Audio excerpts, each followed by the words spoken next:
Welcome to Women in Wealth. Thank you for joining us here on LinkedIn. I'm Patty Martell, supervisor and producer at CNBC and the co-host of Women in Wealth. This is an ongoing digital series where we dissect the biggest issues facing women in the corporate world and explore ways in which women can be smarter investors and take charge of their financial futures. Our guest today is Amy Errett, the founder and CEO of Madison Reed, the hair care company that is taking on big beauty.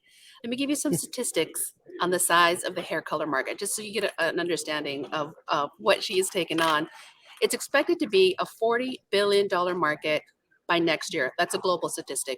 85% of American women over 18 color their hair, and they usually color it about every 6 weeks. L'Oreal dominates this market with about 40% of hair color sales.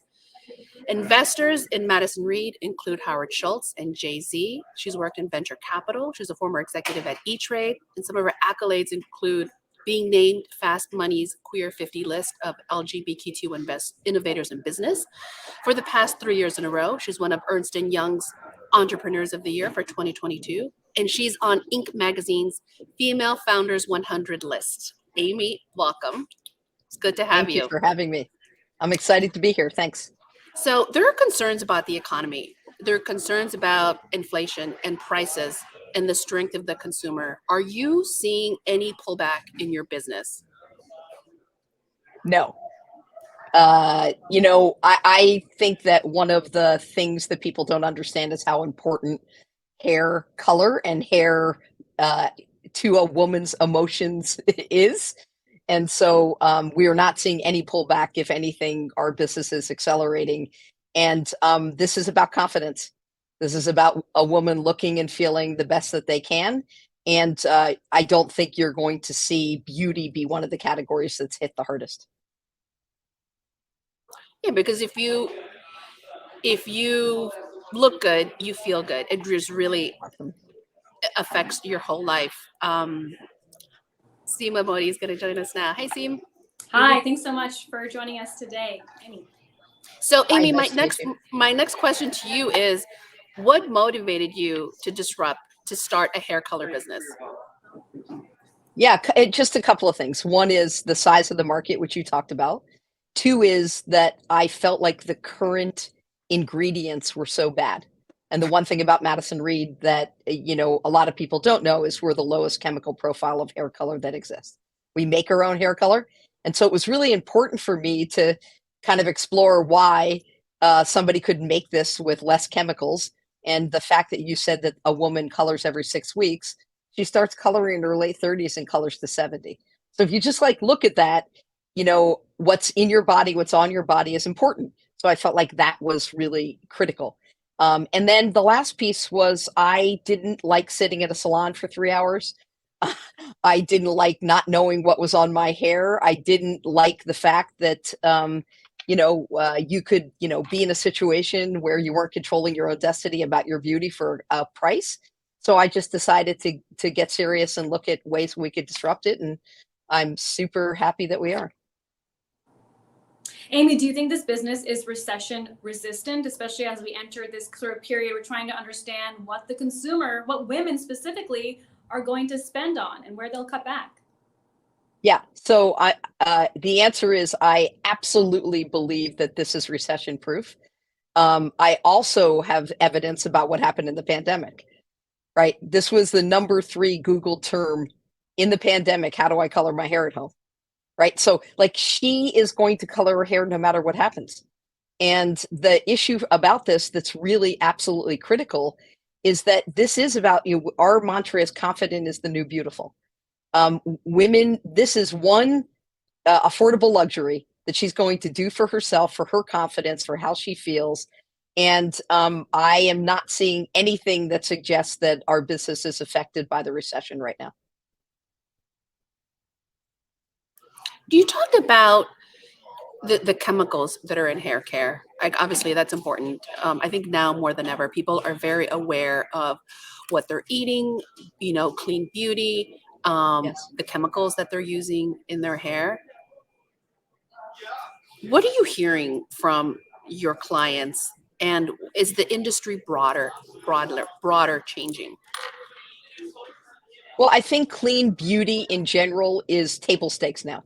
So when we started the company 8 years ago, we were innovative and we were sort of saying, we were questioning the status quo, which was highly toxic, smells terrible, hit your hair. 15% of women, I'll give you a statistic, have an allergy to hair color.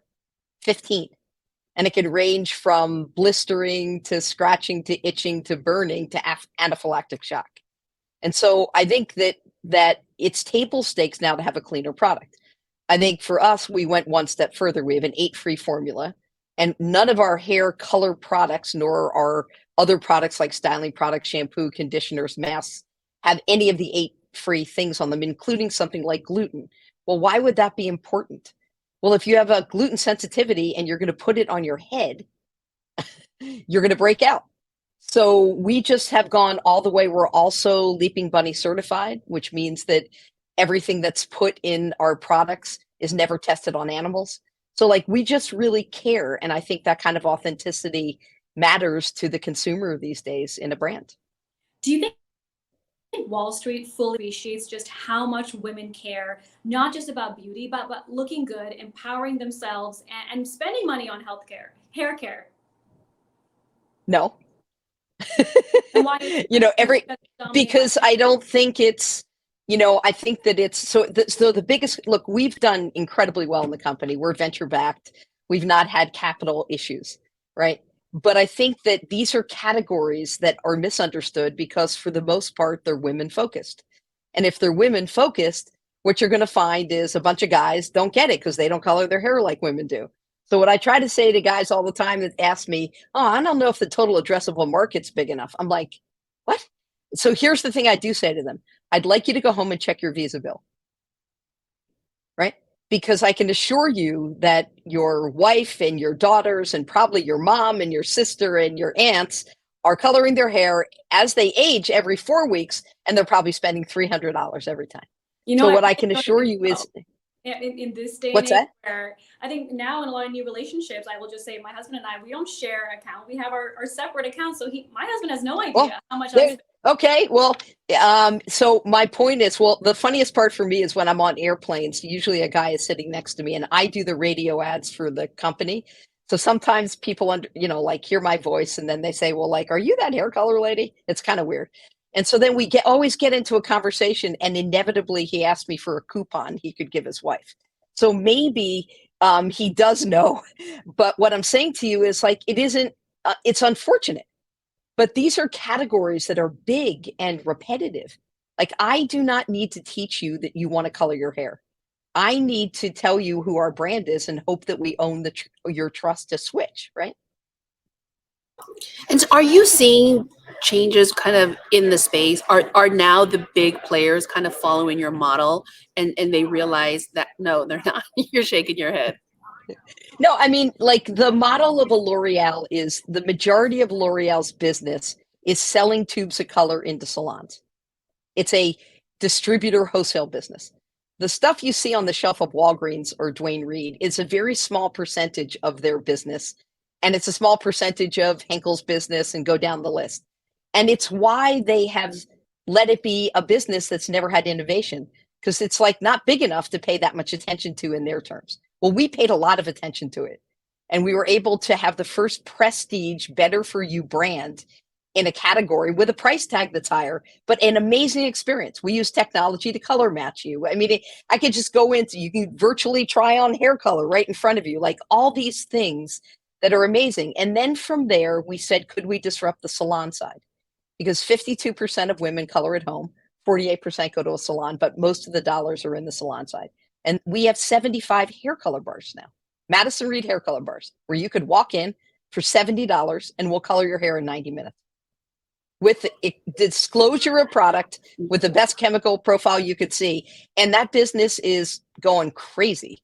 And so I think that we're, it's like every once in a while you get a category where people don't pay attention. It's big. Somebody comes in, they have purpose and mission, and they just decide I'm going to disrupt it. And, look, we have a long way to go to say that we're victorious here, but I like our chances. What's your biggest challenge right now? Hiring. just like everybody else, this, I'm sure you all have talked about this. The Great Resignation is real. And so I'll give you some statistics. There's 1 million cosmetologists in the US. Okay. Each one of, and 100,000 salons. And the majority of those cosmetologists are independent consultants that rent chairs. And in fact, probably the people that you see don't own their own salon. They're renting a chair from somebody, right? They are, for the most part, not highly compensated. They have to buy their own hot tools, buy the tube of color from L'Oreal, so on and so forth, rent a chair, right? They come out of cosmetology school $23,000 in debt. And on average, they're making about $26 an hour. So the salon industry is fragmented and cottage industries. They're saying, come join Madison Reed. We'll pay you 2 to 3x full benefits. We pay 100% of benefits. You keep your tips. You don't have to buy any of your hot tools. You don't have to market. You're a full-time employee of this company that's busting out of the seams. Now, all of that, and 58% of the people that work for us are BIPOC. So we are hitting a population where we believe that our purpose and mission, and by the way, you don't have to stand behind a chair and inhale bad chemicals all day long. Right? So now all of that sounds appealing, and I believe it's appealing because I'm the founder and CEO of the company, but we're having a hard time finding people who want to work in this. So our biggest issue is not demand. I do not have a demand problem. We have a supply problem of hiring enough great people who want these jobs. And I don't, I think I have some answers to that that's starting to help us recruit, but it's challenging. And, Danny Meyer, who you probably know, is an investor in Madison Reed through his fund. And he and I talk about the Great Resignation in the restaurant business. I'm sure Starbucks is seeing some of the same things, meaning like we're all in the same boat, and it's perplexing and curious. So I'm curious what you think the solution would be. I believe that one of the things that people don't understand to recruit great talent is you have to earn it. And so I think for us, we're a newcomer in the business. I don't think people know the story enough. So I'll tell you a funny story. I do the commercials for the consumer on the radio. I'm now doing commercials to recruit cosmetologists on the radio. And that's starting to work. So some of it's exposure. Some of it is that we need to pay more than we've ever paid. And we need to give people healthcare benefits because they deserve that. And we need to build businesses for platforms of women of color. And we need to be focused as business owners on people to say, like, we're actually care about your lives and want to change it. I think if we get that message across effectively, it will change. But I don't think that we're the majority of companies out there. So I just think that it's going to take time and, perseverance, and we have to market. I want to go back to what you said a moment ago, because you kind of touched on this, but I think this is an important part of the expansion of your business. So you originally started direct to consumer, right? Yes. And then you expanded into Hair color Ulta. bars. Yeah, Ulta. Ulta. I think I saw Target and Amazon also. Yes. And then you started going into brick and mortar, into like retail Yes. locations, in a time when so many businesses are shrinking their footprint, or just, here in New York City, you can walk blocks and see just, tens of stores that have left and have closed, and your retail footprint is actually expanding. Yes. Which is unusual. Thank you. Yeah. So I think that, so first of all, our market demands it because, as I told you, 48% of women color in a salon. So we had a big opportunity to take retail spaces for a third, 30% off the price. So first of all, one of it was economic, to be bold enough to say, people will get out of their house again.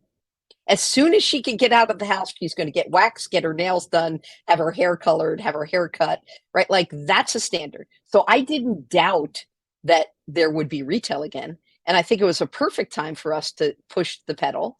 And I think it was a perfect time to prove that we could go counter to the market. And it's worked out really well in our favor. And I just think that great companies, because you go opposite, you don't follow everybody else. So we're counter. Lots of people, lots of investors called me and said, "You're nuts, lady." And, what we've proven, it was the right move for us because of our market. It wouldn't have been a right move if we might have been in a different market, but we have a market that she is going to come out and want someone to color her hair no matter what happens. In a hurricane, in a pandemic, in a recession, she's going to want her hair color. So the issue is for us, we aren't looking for, we're not trying to teach her something that she doesn't already know she needs. We now need to show up and earn the right that we could make her feel confident and beautiful with better ingredients at a great price. And I like our chances at that. So we're not stopping. We'll end this year with 80 stores. There'll be more stores next year. Our D2C business is growing. Our Amazon business is growing. Our Ulta business is growing. And I just think that this is a moment that the brand has tipped, what I call tipped, but we've been at this 8 years. So this isn't like an overnight success. You have to earn these things. Do you have plans to expand beyond hair color? No, I have plans to expand. So we have a whole SKU proliferation. Like if you needed a powder to touch up your roots, Madison Reed has that.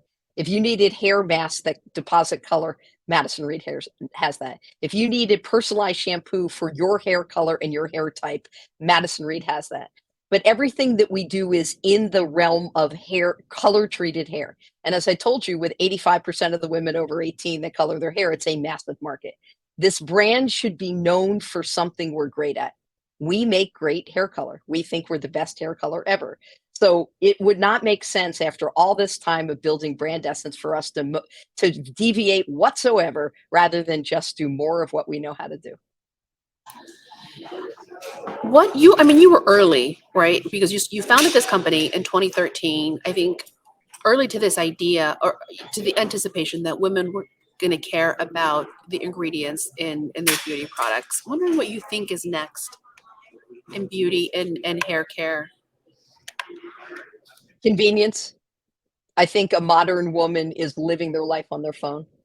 I think people have underestimated what the power of that mobile device is and how much she has to manage in her busy life, and getting things that are. So here's what I think. I think most consumers are value based. They are not necessarily price based, and they want a value for something that's valuable to them. So they want good things for a reasonable price, but they want convenience. And so what I think is next, I think for every beauty company out there, I think ingredients is table stakes. I think for every beauty company out there, guess what? You need to meet her exactly where she is. And by the way, she's everywhere. She's going to still shop in stores. She's still going to go to Amazon. She's still going to be on her phone. She's still going to look at Instagram, right? She's still going to go into our stores. She's still going to want people to do services. There was a time, I think you remember, where people said like, oh, television's dead, right? So what has happened? Everyone's just done more of everything. And I think that's the same thing. So I think next for companies is you must anticipate where your customer is, make it one click away from something that's super simple, that's value structured and mission based. And I want to stress that women in particular are not interested. They want things that have authenticity and are going to stand by 100% money back guarantee, which we do. 88% of the women of people that work at Madison Reed are women, gender.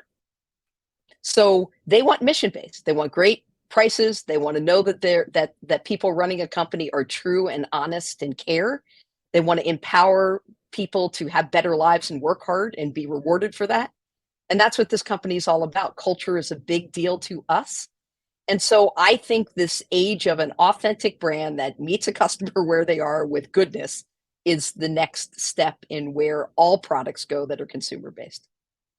And speaking of convenience, you are also expanding your retail footprint across the country, right? So you'll get the Yes. same experience in New York Everywhere. than you will in any other part of the country. Yeah. So we have 74 stores open now, 80 by the end of the year. They're in 19 regions, so they're nationwide. So if you go into, I think you're in New York, if you go into our Flatiron store, we have technology. We've built our own tech stack. So we ask you 18 questions in the first consultation, same questions we ask you online. So we know everything about you, your hair. How often do you color? What's the texture? Blah, blah, what's on your hair now? How much what do you want as your recommended shade? As soon as that stylist applies color on your hair, it goes right into a system. So if you're in Dallas and walk into our Plano store, they're like, "Hi, Patty. Oh, do you still want to put Balzano brown on your hair?" And you're like, "Whoa, what's happening here?" We have 57 shades. So this whole notion that somebody's got to custom your color for you is not accurate. Our 57 shades would emulate any custom color that any stylist would make. And so we have, 7 medium browns and 6 blacks and so on and so forth. So we have customers that I sit with have been to 11 stores throughout the country already. And they say things to me like the following: "Amy, you've changed my life." And I'm like, "Wow, why?" I used to have to come back to New York every 5 weeks to get my hair color. Now I could go anywhere. And by the way, if you don't have a store, I could take a box with me of the same color because I know it's consistent. The reason most women don't color their hair at home if they go to a salon is they know they would screw it up. And then their stylist would have to fix it. Well, that's not the same with us. So look, I think we're turning an industry upside down. I've never been sure of the fact that this is working and it's going to work more. And I am dedicated to 2 really big things. First, I'm dedicated to our team members having great lives and working in a place that cares about them and rewards them. And the second thing is I want every consumer in the world, every woman, to look beautiful on her terms with great ingredients. Let's talk about some of the investors in the company, right? You talked Yes. about Jay-Z and Howard Schultz and Danny Meyer, each from, kind of different parts of a consumer, market. What Yeah. what have you learned from them, or how have them as investors, has that influenced, Yeah, the way absolutely. you think about the consumer, the way you think about your business? Yeah. So let's take Danny. So Danny's an amazing human, just first. That's an incredible thing. And you can't find anybody who understands hospitality better than Danny Meyer. He's written books, he's world renowned. We're one of the few investments his fund has made that's not. So if you ask Danny why did he invest, it's because he gets it that this is as much a hospitality business as it is a business of hair color.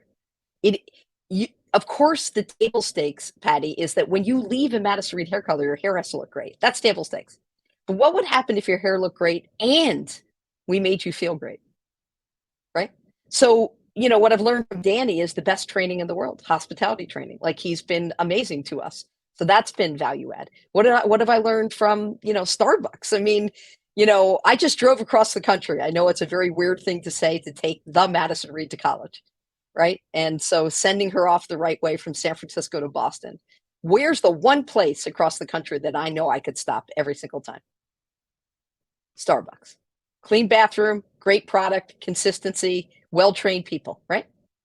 So, like, I've learned a lot from that, right? I've learned, Jay-Z. What have I learned from Jay Brown and Jay-Z? Here's what I've learned. I've learned that media matters, that influencers matter, that when somebody's stamp of approval takes a whole generation and says this is good and this makes sense, then that's what I've learned. And so I've learned so much, True Ventures, Norwest Venture Partners, like, we have had a gift, Sandbridge Capital, like, all these people have given us gifts of not just capital. Capital is important, but it's really about support, mentoring, ways that our business can grow and flourish because of their expertise. Let's talk about the beginning, though, back in 2013, when you were just getting Yeah. started and you were taking on this business that had not, like you said, had not innovated in years, and you had Yeah. huge players that had, big pieces of market share. Yeah. What were some of the, I mean, there must have been challenges, right? When you're coming in and doing something new. What was there anything that, well, I guess, what was the biggest lesson, and was there anything that surprised you? There's been a gazillion lessons. I'll tell you one or two, and everything has surprised me. For anybody that's out there that's trying to start a business or in the middle of it, you're exactly where you need to be, where you are, and it will be a long and crazy, windy road. And so the biggest lesson is the only constant in running these things is change. Whether it's change in the economy, change of business models, we have innovated so much. We started and built our product and then had 1,000 women for almost a year in a beta before we actually introduced it.